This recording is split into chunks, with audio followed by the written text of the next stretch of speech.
Hello, everyone. We know the last thing you need is another fitness podcast to catch you up on the newest trends, the fad diets that are based on popular opinion and not actual research. Enter myself, Marianna, over here. We made the fitness stuff for normal people podcast to make exercise and nutrition science practical. Our goal is to expose misinformation in the industry by providing only evidence-based education, where today we are covering the 10 signs that you might not be eating enough. That's not where you thought I was going with that. 10 signs that you might not be eating enough food for your goals. We're going to count them down in 10. They're no in particular order. But before we get started, as always, I want to give a quick shout out to our Patreon over here with the weekly research review. We take research. It's complicating. It's boring. It's gross, right? And we break it down into an easy to understand, digestible way that can be applied into your everyday life. The latest research surrounding nutrition and training for fat loss, gut health and digestion, sleep and recovery, supplementation, and more. And this past week, at the time this airs, we actually just did a massive deep dive on rep ranges, completely changing what we thought and what's even been taught in NASM CPT textbooks, even as late as 5-6 years ago. So we reviewed 13 different studies, a massive systematic review and made analyses breaking down so you can apply that in our life. A quick note from the sponsor of this episode, Eat This Much. Eat This Much is a meal planning, meal prep app. You can also track your calories, figure out how many calories you need to eat for fat loss, building muscle, or just kind of overall health. So they do have a free version where you can do all of those things, setting your own specific goals, and you have access to thousands of meal prep friendly recipes. They also have a premium version where you can plan a week of meals ahead of time, automate your grocery list from the meals and the recipes you take from the app, which is actually really convenient. I think that's my favorite feature. You can make automatic leftovers, add them to the next day, customize every single day of the week, and you can print, email your plans, and have access to them whenever, wherever you are. So it's super convenient. We know that prepping ahead of time for your week ahead, as far as food goes, can be one of the most inconvenient things to do. And if you're not planning, then it's really hard to achieve your goals. So Eat This Much makes that possible. You can get 20% off Eat This Much Premium at eatthismuch.com/fitness stuff. And you get the first 2 weeks of premium free with the free version. So you can try it out. Our FS research review is available on Patreon. It's $5 a month. We get weekly research reviews sent out to you guys every single Friday. And that will be in the show notes or in the link in our bio on our socials. See you there. Then we'll do that. Then we go into it today. Let's get to that good. I like the title of this episode because I don't think that many people ever question this. There's a lot of signs, reasons. Oh, here's some reasons why you might be eating too much. Here's how to know if you're eating too much food, if you're eating in excess. But no one really talks about how to tell if you're not eating enough food, which is very real, Mm-hmm. And I just want to I'm really excited about this episode, but we just wanted to put a really big disclaimer at the beginning of this one. We are not doctors. We're not here to diagnose or treat anyone. There may be some sensitive topics coming up about disordered eating, eating disorders. We're just here to communicate the literature and educate you guys so that hopefully if you do relate to any of these, or if you've been struggling with something we're talking about, you have a mode of action in terms of who you could go to kind of get the most help, discuss it with your medical professional or registered dietitian. We are just here to share the science information. I think it's nice to throw everything out there. It's like we can talk about all day and no one bats an eye when we say, oh, you're eating too much. Here's how to tell if you're eating too much, but then it's taboo a little bit to say, what if you're not eating enough food? If we just look at it like objectively, it's like they're both issues that a lot of people go through. Men, women, everybody go through eating too much food, not eating enough food. And that's what we want to highlight today. We're doing top 10, and they're not in any particular order today. We want to make that outright, but we're going to go through signs to tell if you're not eating too much. At the end, we'll talk about what to do if you realize that you may not be eating enough to support your goals, your health, anything else. Do we want to kick this one off? Yeah. Go straight into it. Rock and roll. Right. We picked it again. I'm going odds. Mariana's going evens. So we'll start up our number here. Number 1, in no particular order, so I shouldn't even number them. Number 1, if you constantly, and this is a huge one, if you constantly have low energy or you're fighting fatigue day in and day out, if you're constantly on low energy, if you're constantly fighting fatigue, it's one of the biggest things I see. And even people coming towards the end of a long dieting phase, they'll tell you firsthand, like, yes, this is very, very real, because this is pretty simple. right? If you're under eating food and calories, what's a calorie? It's measuring energy. Yeah. Food is energy. Food is energy. So if you're on a low calorie diet, if you are not eating enough to sustain the energy production that you have to go through the day, not even just in the gym, physically, but mentally, how much energy your brain takes up in a day is astounding. Your brain I mean, do you have the percentage? What percent of calories typically per day goes to the brain? I have no idea. I don't know off the top of my head.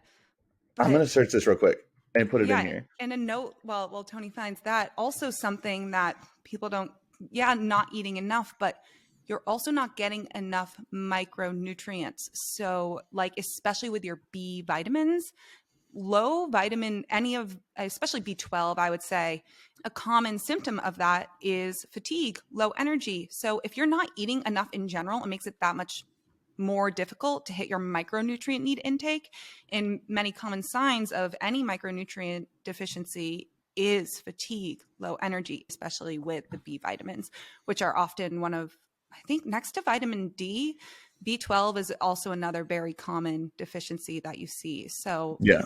it's not just about, oh, I'm not eating enough calories. Calories are energy. That's a big part, but also to think about the next level of I'm not meeting my micronutrient needs either, which can have so many different slews of health issues.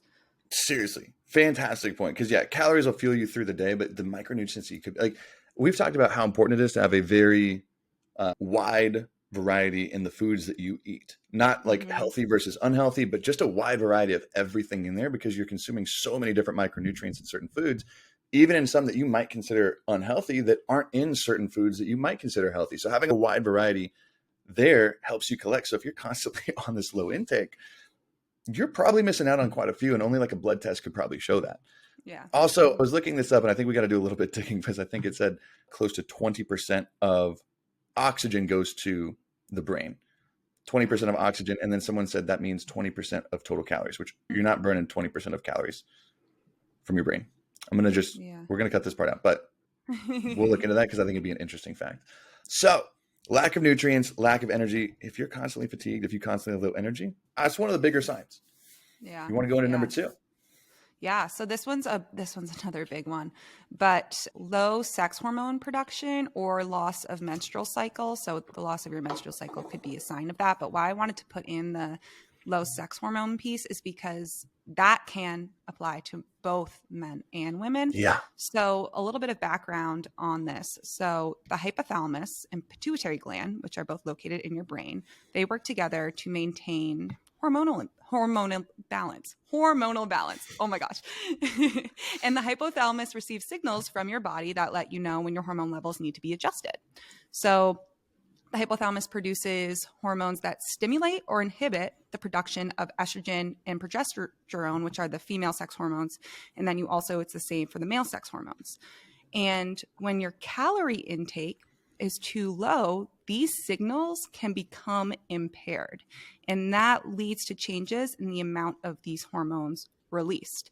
So that's why, and this can also happen with low body fat percentage. Yeah. So you can be eating enough and have low body fat percentage, which is, I just wanted to mention that, but that is when you'll see hypothalamic amenorrhea, which is having no menstrual period for 3 months or longer. And this was with no other underlying cause of this, because there are other things that can be causing that, but that is very, very common. And then this also for men, why this applies to men, if your sex hormone production is lower because you're not eating enough, that impairs your sex drive. And that this also happens with women too. The severity of this, and this is specifically for our female audience, the severity of losing your menstrual cycle and not producing these hormones. I know at the time it may seem nice, especially if you're younger, I don't have a period. That's great. But how that affects you in the future, especially if you're not eating enough, it's also really hard to get pregnant. If your sex hormones, if you're not producing them, you're not going to be able to get pregnant. And this also can affect just other processes in your body, your overall well-being. We have our menstrual cycle for a reason, and it requires food to be able to function properly. So I just think that and it honestly pains me that is you don't see this as much in the media, but it's almost like between like girls, it is, especially if you're younger, like early 20s, late teens, like it's kind of glamorized and like people will brag Yeah. about it. And it is so, so serious. This is also really common in female athletes, the female athlete triad. I'm not sure if anyone's familiar with this, but these constant underfueling and also over exercising and the loss of your period and what that can do to you later in life from a health standpoint. This is also increases your risk for developing osteoporosis. And it's just, I could talk about it all day because It's serious though. It's like really serious. It's kind of like those things that bubble up that on the surface, it's not really a bad problem, but it's showing you that there's a big, big problem underneath the surface that you might not be able to see yet. Yes. It's a huge problem. And same thing with, I mean, male and female sex drive. Sex drive comes from, you know, part psychological, part physical. And if you have a loss of that, especially if you like interview or talk to, especially competitors for bodybuilder physique, male and female, towards the end of their peaks and their cuts, that's the first thing they will tell you is negative sex drive, not even zero, but in the freaking whole sex drive. It's not a good marker of health, right? If you're losing that and it's from a physical issue, not a psychological issue, that is a sign that there are certain, if not many things going wrong underneath the surface that need to be addressed. And exactly why you need food, you need fuel for your body just to run as optimal as it can. So if you're experiencing these things, loss of period, loss of sex drive that's physical, don't just shrug it off because you don't technically need it in your day-to-day function at your job, at whatever. But don't just shrug it off because it's something that just builds and catches up to you. Yeah. It's not good. And also, if you are, for women, if this is something that is happening and you're bringing it up, which as you should with your OBGYN, consider and have this conversation. And if they're not open to it, definitely seek out a registered dietitian if you have access to one. But talk about maybe if you're not eating enough, consider that first, because the first response, especially if you haven't had your period for 5, 6, 7+ months and you're not on birth control, that will be the first response, is to give you birth control, low dose. So really kind of address the dietary thing before you do that, because again, that's not, you want your body to be able to produce these on your own. And again, I'm not your doctor, but definitely bring that up and definitely consider that as well when this is, if this is something you're experiencing. Yeah. I think we share that approach. Like in most things, not even just this, but in pretty much everything. It's like, if you're not doing everything you can through dietary, physical approach, it's usually better to check those things off than to cover it with a pill, a medication, or something else. You might need it, and that's totally fine. That's what they're there for. Yeah. Yeah. But in our opinion, I think my opinion especially is like, try and just explore what you can through these kind of options, because it's going to it's not just going to cover anything up. It's going to solve the root of it. Yeah. Which, and if it's been like a year and you've been eating, you've been eating enough, you've been working on it, and you still haven't gotten your period back, then it's definitely like, yes, of course, that should be an approach you consider, because it's very effective. But yeah. And even if you're getting blood tests done, like if you do it regularly, if it's just through your insurance or through Merrick Health or Inside Tracker, if you get your hormonal panel done, especially like for men experiencing like low testosterone, it usually comes from low dietary intake, like just from a calorie standpoint, and low fat intake, which is usually coupled with a lot of like low calorie intake diets, just because they're so calorie dense. So if you're getting your hormones checked, that's usually a pretty solid sign too, where you can see some of these being suppressed if you're not getting them checked already. I knew that was going to be a long one. That was a good one. Number three. Number three. That reminds me of the Shrek. No, not Shrek. It was Princess Fiona was picking princes to marry, and all the like butlers like, number 2, pick number 2, number 3. Never mind. All right. Deep cuts for my Shrek fans out there. Number 3. This is actually a big one too. And I don't think many people realize it, because you just don't think to connect these two things.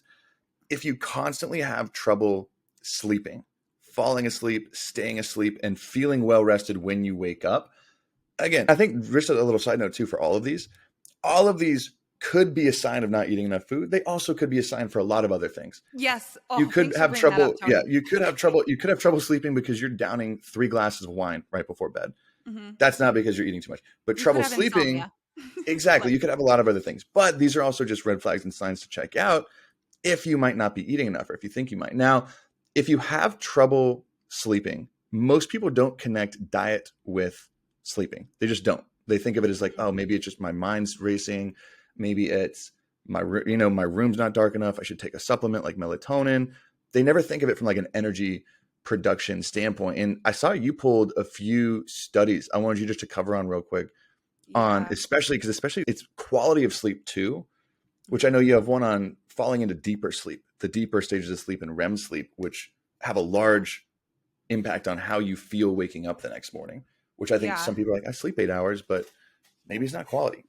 So there are starvation level studies. And so starvation, this is done specifically on those with anorexia nervosa, although it is more of a special population that helps identify what is this starvation level, because those diagnosed with anorexia, there's specific criteria they have to meet. So that allows for more consistency in the under eating. But they found in all studies, human studies done in those with anorexia nervosa, starvation level calorie restriction leads to sleep interruptions and a reduction in deep sleep. So that's what Tony was talking about. Maybe you're falling asleep, but you wake up and feel more tired. That's because you're not hitting that REM sleep. And one of the mechanisms behind this, and this could be for for a lot of people, if you're just under eating, you're not diagnosed with anorexia, glucose is the brain's number one fuel source. And so you don't think about needing fuel while you're sleeping. But if energy is not readily available to support your really, really active brain, your brain is incredibly active at night and while you're sleeping, you will wake up. That will wake you up because your brain is telling you that you need to eat, you need fuel, you need energy.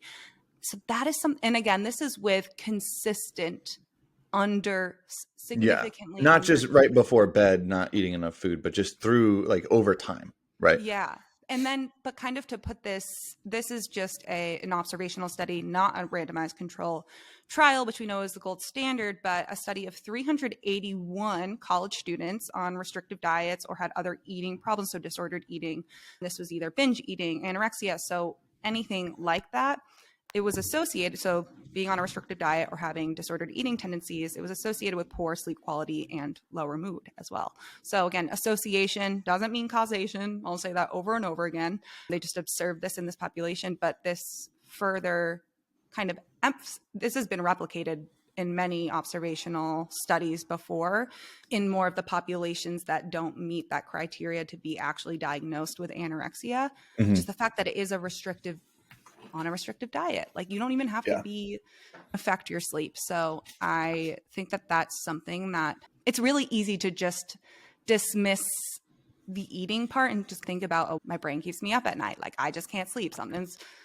And this is a possible thing. And now that's not just saying, okay, go eat, like wake up and go eat a bunch of high sugar foods because it's going to make you fall asleep. That's not at all. It's consistent. And even eating, because we even know this, and we've said it's a note that so many things like this are so interdependent, where it's not just do this one thing and your problem solved, because that one thing will impact 3 other things, and those 3 other things will impact 3 other things. It's all intertwined. But just like you said, and even we know, like eating before bed is usually typically not great because you don't want your digestion working late. That also interrupts falling into deep sleep. But this is constant, like if you're under eating day to day through the week. This leads us into number 4. I think this is one that most people can relate to, even in a more fine scale, minute scale. Yeah, this is hanger. Should we say hanger? Yeah, let's say that. Because you're number 4. Oh, this is me. Me. You're number 4. So number 4 is irritability. So like you think about being hangry. So this can be an acute experience as well, which is why I was excited to bring this one up. So even if you're not chronically under eating and you just under eat for a day, and at the end of the day, you're moody and you need food. Like you can't interact with anyone until you eat. We've been there. Yeah. We've all been there. Yeah. That hanger is a real thing, but like the irritability piece, constantly being irritable, on edge, this is a very, very, very common symptom of anorexia, actually, is a sign that you're under eating. So it was actually a recent study. I like how they do a lot of these on college and high school age students, but 413 college and high school students found that irritability was associated with dieting and restrictive eating patterns. And the constant preoccupation with food, the constant feeling of hunger, the constant restriction, that affects your mood just in general. If you have anorexia, you are much more likely to develop depression and anxiety as well. It's very common to have Which some makes sort of sense. mood disorder. That Yeah. ties into just your EQ in general. If you're Yes. constantly like on edge, irritable, and this is even because I know a lot of this from that, I think the study as well, but even just can come from low blood sugar. Because I know constantly low dieting can lead to hypoglycemia, even if it's just here and there. I'm a Mm-hmm. type 1 diabetic. So when I check my blood sugar and I know I'm low, my girlfriend even knows when I'm low. I'm kind of a little testy. I say I'm a little, Yeah. so I communicate. I say, hey, I'm a little testy right now until I get my blood sugar up. Like I need something. Not to say it's because of low blood sugar, but we've all been hangry before. And if you're constantly there, imagine how that kind of ties into just your EQ through every other realm of life. If you're constantly Oh, on edge, how many things, I mean, if you're in those hangry moods, you know, right now, like the last time you were hangry, that you're hard to deal with other people. Other people don't like dealing. You know what I'm saying? Like, or if you've had a friend or significant other that's hangry, you're like, okay, I know not to do anything. What is that saying about if that's carrying into every part of your life, your job, yeah, your that's what I family, wanted to everything bring else? up. So if you do know someone that may have been diagnosed with an eating disorder, or you're worried about them having some sort of eating disorder, and it's not something that they will talk about with you, if you have someone like that in your life and you experience this with them, like they are always on edge, very irritable, like everything has to, one of the irritability also comes from with anorexia, like it has to be on their routine. Like control is such a Mm-hmm. big factor of that Mm, diagnosis. And so with food, any environment that takes them outside of that control and the constant planning, worrying about eating, like this is a day to day. This isn't just like, oh, I'm hungry today, so I'm a bit moody. This affects just your overall personality. So if you yeah. see like you lose, like people will say, I've lost this person. I don't even know who they are anymore. This can get very, very serious and it's so sad. So also, like, it's not your job to fix that, but Hmm. just don't take it personally, especially if you know that they do are struggling with this and Yeah. it's something that you can't do anything to help them, and don't take it personally. Whether or not you decide to keep this person in your life, but this is No, definitely like a it's crazy personal. because it's real. Like it bleeds into every aspect of your life. If that's your personality and it's being controlled by something like that constantly, Yeah. I mean, it, the it amount of bleeds into people I everything. lost when I was going through this, like for the 3 years that I was experiencing it, like it is, they'll come out of, hope that they come out of it on the other end, and it is actually heartbreaking because they can't, you can't see it, like you really can't see it, so it's You're in sad. a different reality. Yeah, yeah. You Yeah. can't see it until you get out of it, which Yeah. is unfortunate. Now, that'll tie us into Sorry, that was heavy, but numero cinco. Numero cinco. Number 5 of science that you might not be eating enough food. This one shocked me actually when we're putting together this list. Number 5 is constant constipation or bloating from not eating enough food. I hmm think most people relate these two things to overeating or eating too much, or especially at once. At least that's what I think most people related to. But consuming very little food just results in less waste in your digestive tract. That makes sense. So, constipation is described as having 3 or fewer bowel movements per week or having small, hard stools that are difficult to pass. And again, hmm this is another one study found in 301 college aged women that the strictest dieters were more likely to have constipation and other digestive issues, right? Slow motility, low fiber intake, and dehydration, which we've talked about fiber in the last studies that blew our mind. In our Patreon, we did a deep dive on it. Same thing with micronutrients that we're talking about at the beginning. You're getting low, potentially vitamin B, a lot of multi like minerals and vitamins through the day. You're probably hmm getting low fiber intake too if you're constantly underfeeding. And we know how yeah, important fiber is to overall gut health, digestion, which bleeds into everything what we went on some of those yeah, episodes. yeah. Now, I want to touch on the motility factor a little bit more Please. because this is something that I wish it was talked about more, especially in the younger groups of people where it's kind of glamorized to eat a little bit less. When you are constantly not putting enough food into your body adapts to that. So you are you get worse at moving food along your digestive tract. That is motility. That's what motility is. It's the movement.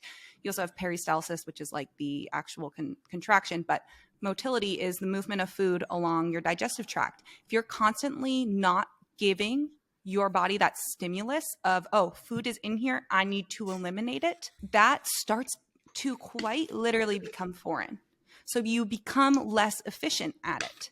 I mean, that is a muscle contraction to get that food down there. You are not using that muscle as much, and you're not sending that stimulus to your brain as much.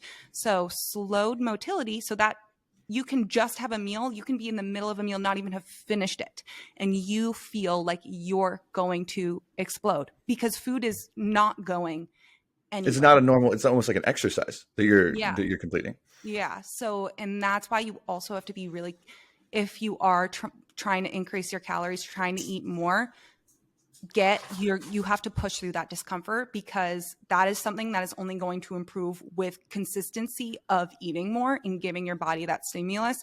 Almost like if you're training at the gym, like you have to continue to train in order to give your brain that stimulus that your muscles are actually working to build strength. Like you have to train them. You have to continue to work them. You can't just stop. So that is something that I think a lot of people kind of don't think about. And yeah, it's good to kind of point out, because not just like the muscular side of things through the exercise, but the mental state as well. I always like to break it down. Even think of it like a compound lifting, like bench press, squat, deadlift. Those are not just pure strength. If you ever do those for a while, you build your strength up, and then you switch to more isolated training, more dumbbell, more cable, more machine-based movements for months and months and months, and you're not training those compound movement patterns and the mechanical patterns that you do during those lifts, if you jump right back into it, you might have more muscle than you did before, but I promise you those lifts are going to decrease because you haven't gone through the action. And in this case too, it is both sides. It's not just the mentality, but your body's, and especially just everything being used, the motion isn't being practiced. It's not going through. Yeah. See, which again, I think that would surprise, I think most people. I think that surprised me the most is number 5. Yeah. I mean, like when I don't know, it's so weird how this is the most common symptom you'll experience, like as even in the thick of an eating disorder, is bloating, constipation, and like very, very abnormal bloating. Like IBS is such a common diagnosis in those with anorexia.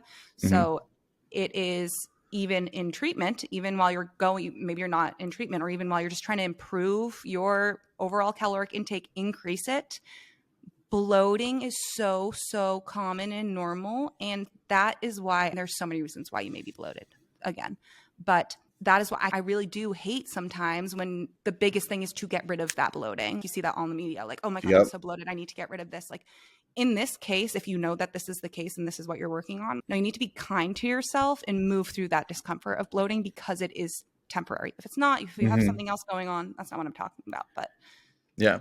I mean, and to that note too, seriously, how many times it's like, oh, what supplement do I need for bloating? What greens powder do I need for stop? Like maybe you just need to eat more food. Like that could be. There's a reason you're bloating, and even not on like the underconsumption level, like we're talking about here. There's a reason that bloating is occurring.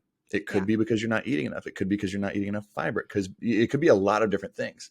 Yeah. Figure out why it's there in the first place. Don't look at adding something else in that's just going to cover it up and be temporary. Yeah. That's a big one. Now, number 6. This one, I think I don't think shock people, but people might not think of this as a symptom of no eating. What is it? Yeah. Number 6. Yeah. So constantly feeling cold, like cold all the time. I think a lot of people can associate this with like, oh, that person's really skinny. Like they're cold all the time. And low body fat. Yeah. Yeah. So that is also like, if you have lower body fat, yes, you're not going to be producing like as much heat maybe, but this is also a sign of under eating. So your body needs to burn a certain number of calories in order to create heat and maintain a comfortable body temperature. So if you are not eating enough calories, a common symptom of that, if you're just under eating, is being cold more often, getting the chills a lot more often, because your body is really trying, like getting goosebumps. Your body is trying to like generate heat. This is actually I liked that this was in middle-aged adults. So 6-year controlled study of 72 middle-aged adults who consumed an average of 1,769 calories a day had significantly lower body temperatures than the groups who consumed between 2,300 and 2,900 calories, regardless of physical activity. And they also were within the same BMI range. So that's what I'm talking about. Like, yeah, this is separate. This can be separate. This is just food. So I think that that's really significant, especially I know we've been talking a lot to like people in their 20s, like more younger adults, on middle-aged adults, and even into the elderly. As you get older, it's very common for your appetite to reduce a little bit. That makes it that much more important to really focus on making sure you are eating enough so that you can override that natural stimulus that happens with age of maybe your hunger hormone kind of decreasing in production. You need to continue to eat in order to be able to efficiently produce and signal these hormones properly. It's important to note, it's like these eating more food. It's not just like we're saying that eating more food will just solve this problem, because you're like, who cares if you're cold all the time? Why should I eat more food just to not be cold? It's like, no, these are also those bubbling up signs that are telling you, like a sign from within saying, hey, we're not optimizing our health. We are not running how we should be running. So it's not just like, oh, well, I'm cold, but who cares? I don't need to be warm. That's not what we're saying here. This is a big sign. I think that it's awesome that they controlled and took into account BMI. Yeah. It's not the most important measure in the world, but we've talked about BMI before a little bit. And I think it's even like, most people crap on it.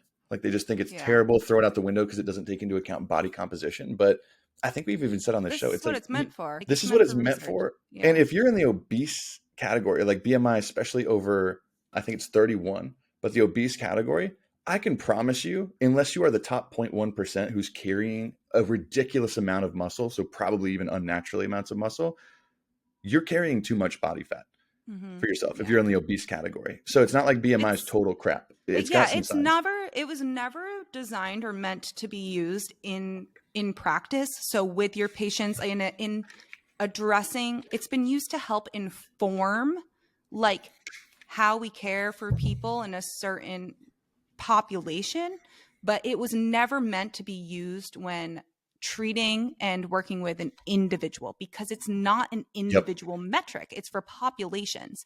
And that's where it got all fucked up, because so many doctors abuse it in practice and will just say, oh, well, your BMI is overweight, and not consider anything else and say, oh, you gotta you gotta go on this diet and lose weight. When it got misconstrued to it equals like a health measure. It's like this, like your BMI determines your overall health. It's like, no, that's not what it was made for.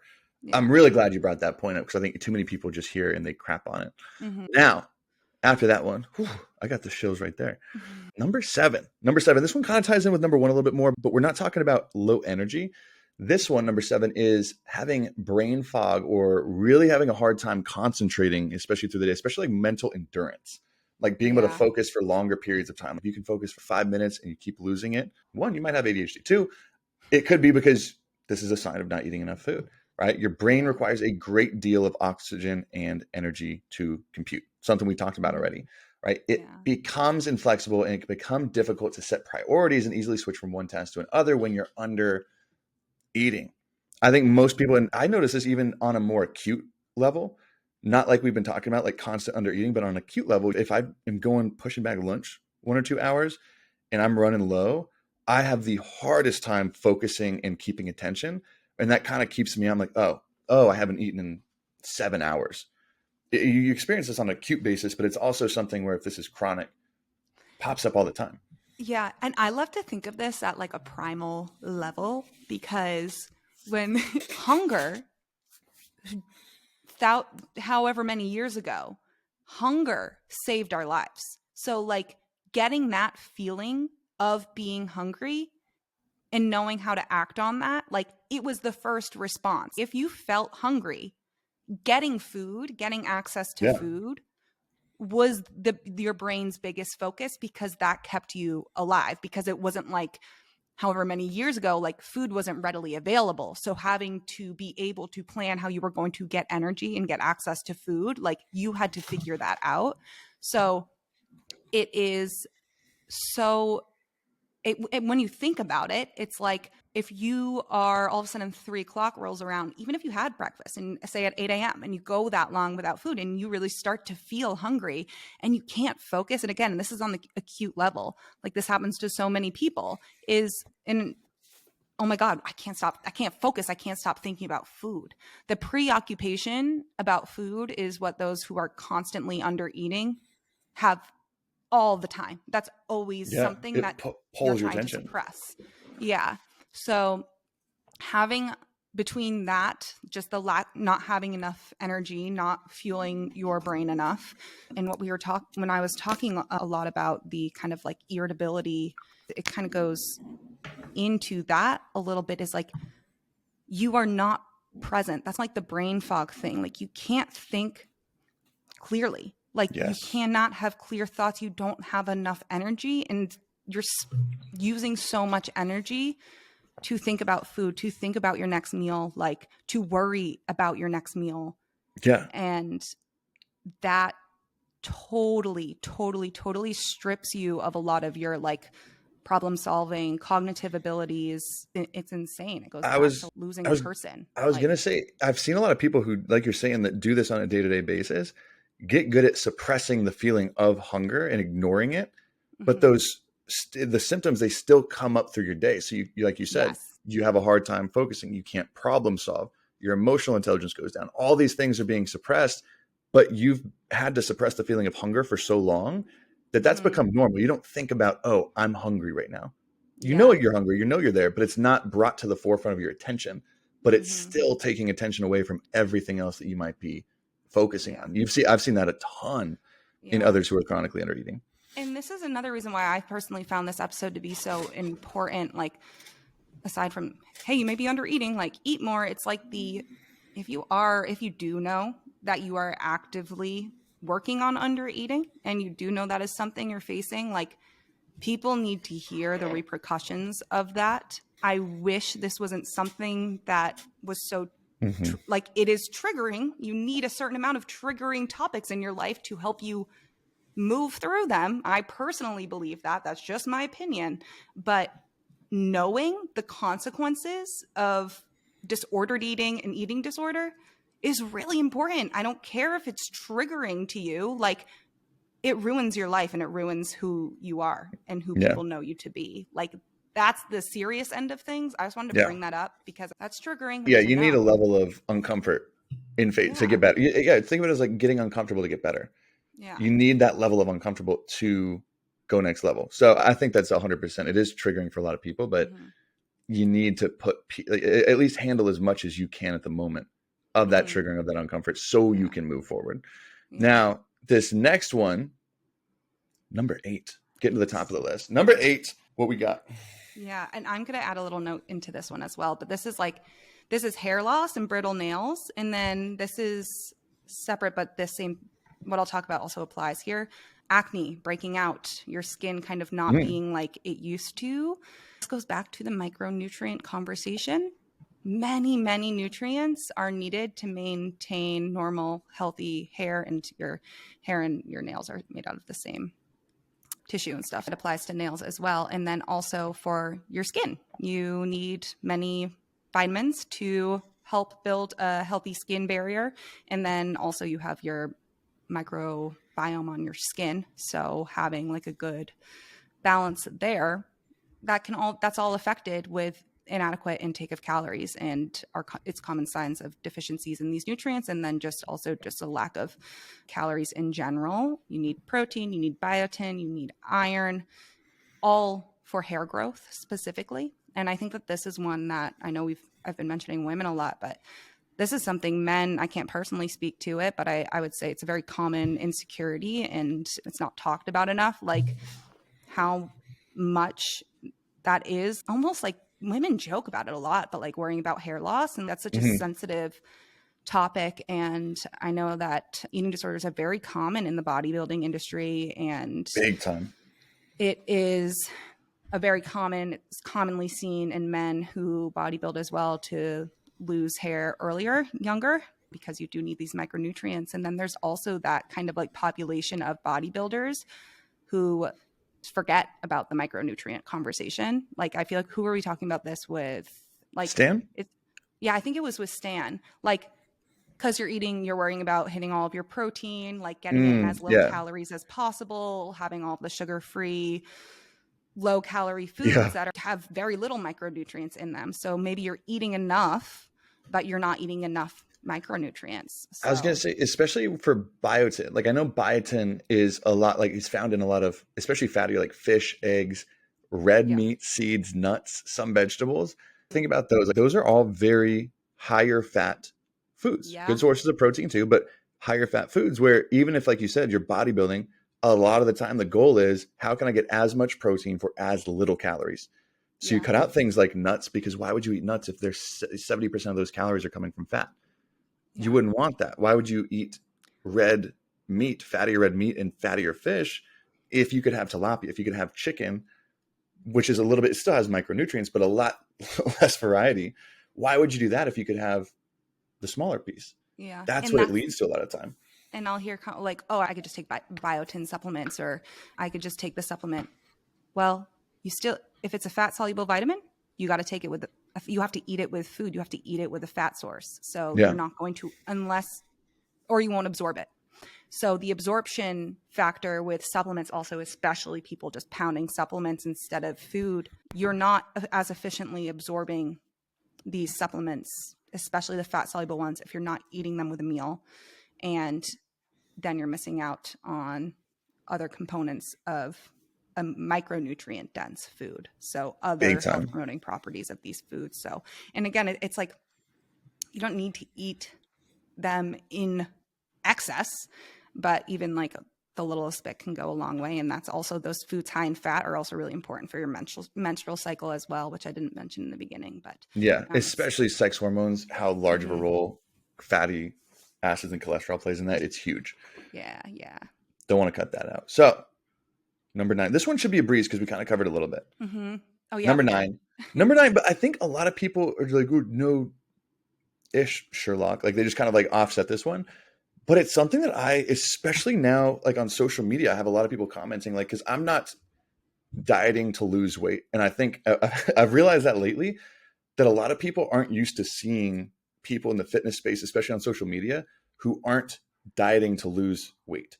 Like I'll post a meal, like a super big, like a bacon, egg, and cheese, ton of bacon, ton of cheese, ton of eggs. Oh my God, how many calories is that? And I tell them, and I'm like, and they're like shocked by it. I'm like, why are you shocked by this? You should, this is a clear line. You should not be dieting your entire life. I don't think I should have to say that, but I think it's new to say you shouldn't have to be dieting your entire life. So number 9 is you're constantly hungry or you're constantly thinking about food. So we kind of touched on this on the brain fog, trouble concentrating, because that's brought to the forefront of your memory or of your focus and your attention. Yeah. But your appetite and what you're constantly thinking about, I'm trying to think of even the secondary consequences that come from that. If you're constantly being pulled towards food, like you said, from that, I don't know if it's more mammalian or just like the ancestral kind of piece of it, of like that signal that you needed to eat so you don't die. That's a real thing. If you're constantly thinking about food, or if you're constantly honestly, people daydreaming about food, and not even to the point of just food in general, but like they'll see someone, like, again, I'll post a donut or a cookie. And people are like, oh my God, I would kill for that. It's like, go eat it. That's probably a sign you're not where you need to be. So this is also like I want to touch on here why I included this, even though we talked about it a little bit, but how this affects your food cravings. So studies have shown that appetite and food cravings increase in response to drastic caloric restriction due to changes in levels of hormones that control hunger and fullness.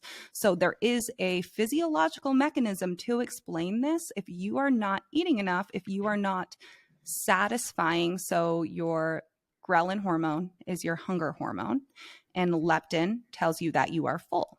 So if you are not satisfying those hormones, if you are not eating to first help produce those hormones, so leptin is produced after a meal to tell you that you're full. So if you don't have that stimulus, leptin production is going too slow. And then ghrelin, if you are constantly, so that is the stimulus. So if you're hungry, your stomach growls, okay, ghrelin is going to be released, and then you are going to eat, ghrelin decreases, leptin increases. It's a constant. Our hormones are constantly working to counterbalance each other. So if you are not providing the stimulus to do that, then that affects the production of them, and the production will either slow or will get too high, which drastically affects your cravings for food. Big time. That's a huge. So if you're constantly craving food, you're constantly thinking about food. And one of the reasons why your cravings are so heightened is because you're not getting enough glucose. So that's why typically it's the sugar that you will feel the craving first, the sweet, because your body really wants glucose, and your body wants the simple sugars because the simple sugars are going to produce ATP the fastest, get to your brain the quickest. It'll get digested in 10, 15 minutes versus something slower. Yeah. So that is a huge part. I really like to give the why behind here because it's self-explanatory. I'm not eating enough. I'm constantly going to think about food. But there's also a mechanism behind this, even if maybe you don't feel hungry, but you do feel like you're craving food, or you've suppressed this, but you still feel like you randomly get cravings or can't control yourself around food. That's the restriction piece, and that will play into it. And that's why it's so important. For a lot of clients that come in one-on-one, I don't know if you've experienced this too, but for me, a lot of them are curious because on a weekly check-in, I ask them quite a bit on their hunger cues through the week, especially in a deficit or dieting phase. And I know we went through one when we were building out that flow chart for our clients in Patreon that we could throw in. But going down the list, and it's like, you really should be paying attention to your hunger cues, especially through your deficit, because that'll tell me as a coach. And if you're a coach and you're not paying attention to this, it's something worth educating and looking into further, because the longer your deficit's going on, the more likely it is that the hungrier you're going to get. So you pay attention to those hunger cues and you can graph them out over time. It's like, okay, month 1, our hunger cues were good. We were feeling a little bit of hunger before each meal, maybe a little bit at night here and there, but it wasn't too bad. It wasn't unmanageable. To maybe 3-4 months in, calories really haven't changed too much. Training hasn't changed like output wise. But our hunger cues are now, we hit a lull in the afternoon for 3-4 hours before dinner where we can't think about anything but food. Yeah. That's telling you something. That's telling you, okay, maybe we've been on this deficit a little bit too long. And I know that's one of the big pieces where people who ask like, oh, well, how long should I be on a deficit for? How long can you be on a deficit for? You got to pay attention to yourself and how you're changing. That's the answer. There's no hard stop for anybody. Pay attention to especially things like this. And if you're always starving, maybe it's time to take a diet break or a reverse or just another technique to get your body where it needs to be. Yeah, I want to bring up, I think this is actually a great time to bring up Eat This Much again, kind of an example, and especially what I do with my clients is sometimes certain foods, you may be eating on paper enough food, but that food is not going to fulfill your hunger. So certain meals, certain foods, you may feel more satisfied with than others. So in an app like Eat This Much, if you are keeping track of your recipes and your meals, you can go in and add a note and be like, okay, this meal or these specific foods, I felt full, I felt satisfied. It kept me satisfied for like 3 hours versus this meal, I wanted even more food. And that can be especially helpful for coaches, because if you are seeing those notes, you can look at, hopefully if you have a bit of nutrition background, consistencies between those meals. Maybe the higher fat meals are really satisfying people, or maybe the meals with animal protein versus plant protein are much more satisfied, or the ones with the whole grains versus, white bread. The little things like that, it can really help you on your journey. And whether or not you're trying to lose weight, feeling hungry all sucks, and sometimes your body just feels more satisfied with different foods. So I think much can be really helpful for that. That was a huge point that I'm pissed I didn't bring up. That's a huge point because I think a lot of people go through it and they don't realize how individualized every small piece of their journey is compared to someone else. So like you said, someone might feel more full after animal protein versus plant. Others might feel the opposite. It's important for you to pay attention to that, because if you read animal protein fills you up longer, so you start eating that, but you don't feel full after those meals and you do feel more full, that's real. Like you don't feel like you need that validation from an outside source telling you that you should feel full. If you feel more full doing one thing than the other, listen to that. Pay attention to that. Try new things out. Maybe high fat does make you fuller longer. Maybe high fat really makes you crave more food after your meal.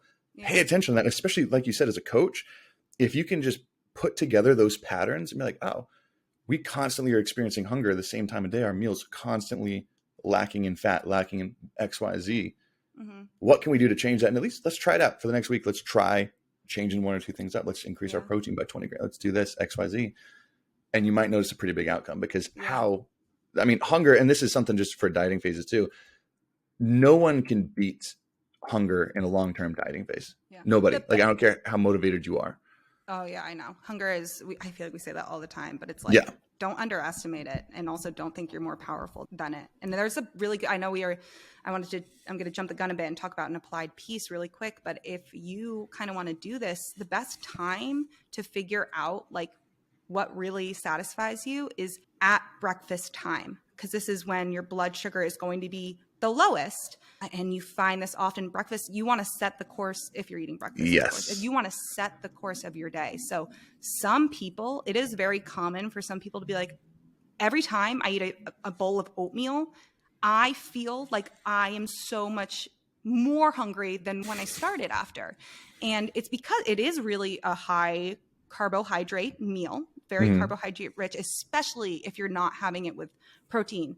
It could spike your blood glucose levels, which can make you feel that prolonged spike. You can continue to feel more hungry and crave more food. And some people just don't do well with that. But others feel amazing after oatmeal, feel so full. But breakfast is a great time to experiment because you do have lower blood sugar. So you're going to want to try and set the course for the rest of your day. So having that baseline and kind of seeing, what does my body respond best to? I like that too, because it also takes out a lot of other limiting factors. Like later in the day for work, you might be busy, you might be stressed, you might have been more or less active through the day than before, where usually mornings are usually a little bit more peaceful, a little bit more untouched. You might have things like this, but there's less things to interfere with you throughout the day, where if you're trying to test these things out at dinner time, you could have had a day where you were on your feet all day. So just naturally after dinner, you're going to be more hungry that day than when you weren't. Yeah. Or maybe a stressful day at work or whatever. More things interfere with you later in the day than the beginning. So I actually like that tip a ton. Yeah. And sometimes it's as simple, it may not be the macronutrient distribution. It might just be, I'm having one slice of avocado toast with an egg. Maybe I need to make my breakfast bigger and have two. And wow, that keeps me full for 4 hours. I don't end up snacking in that time period. And I have a smaller lunch. That's also something that don't be scared to have a big breakfast if you're actually really hungry in the morning. Big W, big win. Sorry, got off big on a win. tangent there. No, that was a perfect one. Now, leading into it's our last one. I really like this. This was good. This is a very good one. Number 10. Hit him with it to close in this list. Getting sick often. And I want to give another disclaimer just because if you have an illness, if you have some sort of disease, if you know something is wrong, that is the reason why you get sick very often. This is not who I'm talking to.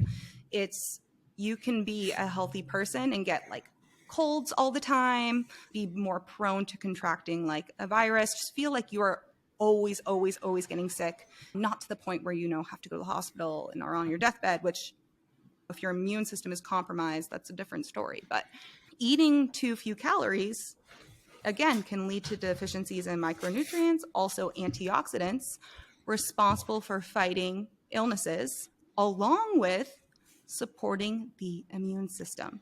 So you think about vitamin C.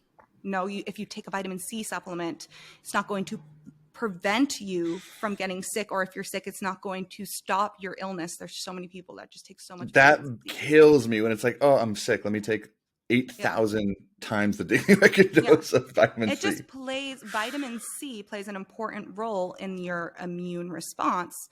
So having enough of it is very important.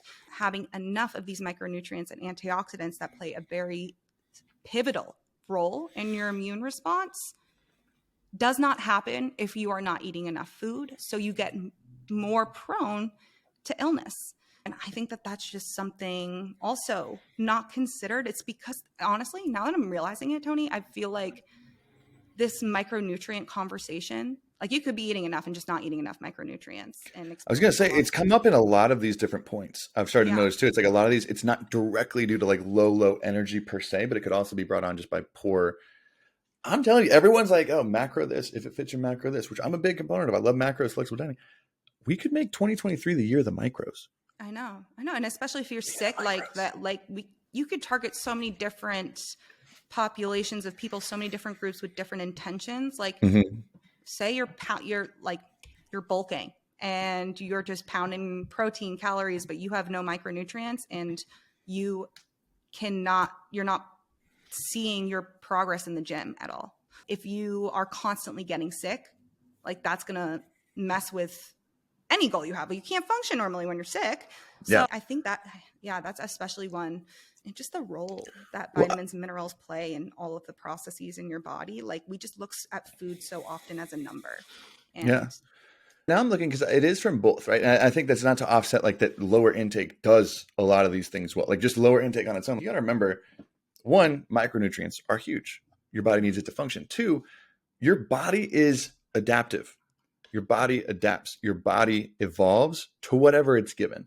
So if you're not giving it enough food, and this is not to be confused with breaking your metabolism or starvation mode, but if you're constantly giving your body less energy than it needs to do all of its normal functions in a healthy manner, in the optimal way, it's going to start suppressing in areas that you don't necessarily want it to be suppressed in, where your body spends, because I'm not getting enough energy. I need to spend less. It's not going to crush your energy, but it's going to start cutting corners somewhere that you don't want it to. So that's why a lot of these are due to micronutrients and low intake. A lot of these are due from low intake, even if you are getting enough, if you're eating pure veggies and fruits and meats, but you're just not eating enough food, like you're very micronutrient dense, but you're not eating a lot of food, that's still not going to be good. That's not good for you. It's going to show up in all of these areas that we talked about today, but it's not just that area that needs help. That's an underlying issue that's like, okay, there's a lot going on down here that you need to figure out. Thank God that this one of these 10 signals popped up to show you first. But there's other stuff going on. It's not just that you're getting sick. It's not just that you're thinking about food. It's not just that you have brain fog or trouble constantly. It's not just that you're feeling cold. That's one thing that you notice. There's a lot that you don't. I think that's important to say. Now, I want to ask you here. So let's say, because this is a tricky way, and I think we want to give direction. Let's say this is you, if whatever reason got you here, but let's say you have been under eating and you're like, man, I do think I experience a lot of these through the day. I'm looking at my calorie intake. I know I'm not eating a lot of food, probably not enough. What steps could and should someone take if they think that's them, and what they can do about it? Because it's not just, and it's not a solution. It's just eat more food. That's not a solution. So what practical steps should people take? Yeah. So there's Once going they're to there. be I can think of a few different roads you can go down with this. But the first thing you're going to have to do is figure out why you're under eating. You have to figure out why you're under eating or restricting or both. So you have to figure out that why, because for the person who is under eating due to some disordered eating behavior, and that's what it's related to, your mode of action is going to be entirely different in terms of what you seek out and the help you seek out than someone who is just not, one, maybe didn't even know they weren't eating enough, or you don't have access to the food. You don't really know where to begin, things like that, like your schedule, and like just more so like a food can be inconvenient. And sometimes I just don't have the time, or I forget, things like that. So that is going to be completely different. So if you are in the camp of, you are consciously not eating for whatever reason, from a disordered eating kind of connection there, definitely, because obviously the answer is to eat more for everyone, but that's not simple and that's not applicable. That is where I would say I wouldn't go further. You definitely need to, and should hopefully, go seek out professional help so you can, because you're not in a place where you can just plan out your meals, eat more, make eating more convenient. That's not really so finding a registered dietitian would be great Yeah. if you have And access to one. good point. Specialized help too. Like not just Yeah. not just any dietitian, but one that has a track record of working with specifically what you're trying to deal with. Yeah. Or even mental health, like therapy can be a great option, but just seeking out some sort of specialized medical I think, yeah, advice. specialized help for sure. Yeah. Yeah. I would stop there just because I think that's a perfect yeah. answer though. How do you solve any problem? And I think where most people fail in solving problems, they don't clearly define what the problem is, and they don't clearly define why that problem is occurring. Mm-hmm. They might see a problem and that's where they'll stop, but perfectly said, I think on your part, you have to first define like, okay, I'm under eating. I'm pretty certain I'm under eating, and not just stop there and say, okay, I need to go find help, because you don't know why you need help. Yeah. Ask yourself and really dig deep. Why are you under eating? Doesn't have to be an answer that you like, but find out why that's coming up and what's consistently been showing up. And then find someone who is specialized and professional who has dealt with others like that. I mean, there's dozens of different reasons why someone could be under eating. It's not just one or two reasons. So many. So you go to the other end of, okay, maybe I think I'm under eating. I'm not sure. How do I find out? I feel like we've recommended this a few times, but track and again, this, if it's not disordered eating related, like you really just think you have no idea, but you do connect with a few of these things, go find out how much you're actually eating in a day. Track your calories for, I would honestly say it would be ideal to get 2 weeks or even a week sometimes, but like how you would normally eat, how you've been consistently eating, get a representation of that. And then I like to determine what's low. I can't tell you an exact number because I don't know. You would have to figure out how many calories you actually need in a day. So compared to that, if you're significantly eating, I don't even want to give a number. It's different for everybody. And here's the thing too. Let's say we just set a number, and this is not me saying a number, but if we did say a random number and you are eating there or above there, but you're still experiencing 7 or 8 of these signs, that might not be under eating for some people, but it might be under eating for you. So I guarantee even just us sitting here, me and you that'd be a different definition for each of us of what's eating too little. Yeah. It's different for everybody. So I think that's there's no number. So there's not a hard, concrete answer for that. Yeah. And you can seek that out with maybe working with a coach, getting outside help if you really are unsure. But say you do know, you find out you're under eating, getting to a point where if it is an access or convenience or time thing, how can I plan ahead so that I'm prepared to have food during my day? I see this a lot with clients. I'm sure you do too, but those who, especially if you work in the healthcare field or if you're on your feet all day or if you're at the office all day, if you do not have meals prepared with you, oftentimes when you get hungry, you're going to snack on maybe snacks that are around, or you're going to ignore that hunger. And then you get home and it's a binge because you're so hungry. Find a time during your weekend, or if you have a different type of schedule in your evening during the day, a consistent time where you can plan out some sort of meal prep, whether it's some high protein meals. Really, really, really try to do that, because again, if you are experiencing this and it's just the lack of having food that is going to satisfy your hunger around you and not having that readily in front of you, the best answer to that is to put that in front of you. And big time. Like there's really no other, even if you plan out, I'm going to get like a kava or a sweet green at lunch today, I'm going to kind of like look at the food. That's still planning. Like if you can't cook, like that's still planning. Maybe I'm going to look into some people forget about that. It's like just simply thinking about it beforehand. Yeah. Taking 30 seconds to think about it beforehand, the night before, the morning before, simply at least plants that seed in the head that you're prepared for what's about to happen. Yeah. So that the planning aspect is going to be so helpful, and getting yourself to a point where you can just you're increasing your calories, whether that's at certain meals or eating some higher calorie foods. The approach is going to be similar to how you can do that, whether that is, okay, I don't have a protein source at each meal, so I'm going to add that in, or I'm going to add in some fats because they're a little bit higher in calories. And you don't have to track to do this. So Yeah. if you don't want to track anything, like after you figure out where you are, you don't have to. Adding nutrient dense foods, especially in healthy fats, like that can be a great way to increase your caloric intake. Adding in more larger meals that have some fiber, have some protein, have some fat in them. Say you're only having one big meal a day. Okay, maybe I'm going to add a meal.